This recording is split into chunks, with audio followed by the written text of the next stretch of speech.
there was a BAC meeting held in the Speaker's chamber at 4 p.m.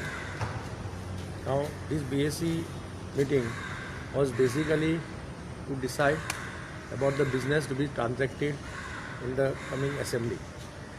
Right in the beginning, I had said that in the last assembly session, when the meeting was held in the Speaker's foyer, there was a unanimity amongst all the leaders of the parties in presence of Speaker and the Chief Minister that we agree for adjournment of the House provided the remaining number of days session is held based on the adjournment. And that was the reason everybody agreed, including the Chief Minister and the Speaker, and the House was adjourned to meet again on 19th of July. Now, this was the basic commitment based on which all of us agreed for the adjournment of the House because of COVID situation existing at that time. Today the situation is not that bad what it was that time. See, even when that situation was there, we had conducted, I think, House for 4 days or 5 days. Now, our demand was, you had prorogued the House in between, saying that some ordinances are required to be issued. We said, your prorogation of the House is the prerogative of the government, that is all right. But now when you have called for the House, you have called it for only 3 days, which is against the unanimous decision taken in presence of the Speaker. And you have listed this much business. See, 16 bills are enlisted in 3 days' time. Again, they are making a mistake of taking government business on private members' day. In the last assembly session, in the last business advisory committee, there was a total consensus that private members' day shall be reserved only for private members. No other business will be transacted.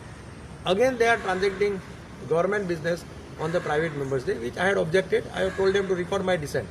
I have also given them a letter in writing. I have given my objection to the Speaker in writing, saying that what is this being done is not correct. Because number of days of this year, if you see, and number of days of the session last year, if you see, I think it is creating a record. Goa never had such a position where entire demands are passed in 2 days or 3 days. Entire budget is passed in 2 days or 3 days. This is a new history is being created under the name of pandemic. Otherwise, we said that you hold virtual assembly. Now everything is online. Conferences are happening, this is happening, everything is happening. Students are being educated online. The conferences are being held. Everything is bad. One side you have lots of gatherings taking place. You have lots of felicitation programs. We are seeing felicitation programs at various places. And for session, when it is restricted to only MLAs and officers, limited officers, I don't know why government doesn't want to hold a session. Do they have anything which they don't want to come let public know? But do they have anything with members? They don't want members to come to know. And with so much of business, how sir, important bills are there. There is a bill on film shooting. There is a bill on mineral development. There is a bill on municipalities. There is a bill on Goa solid waste management.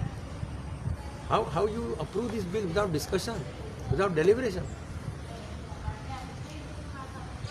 So this is the situation. So how many days, according to the BAC, the session should go on? No, we had suggested that you extend the House. Last time we had said that 10 days House will be held. Hold it 3 days. You have extended by 1 week at least minimum. So that we go to the next. There is no harm there. What is the harm there in extending that? If you are holding it for 3 days, holding it for another 5 days, should not have been any problem. What is the point now? In holding just for the namesake this session.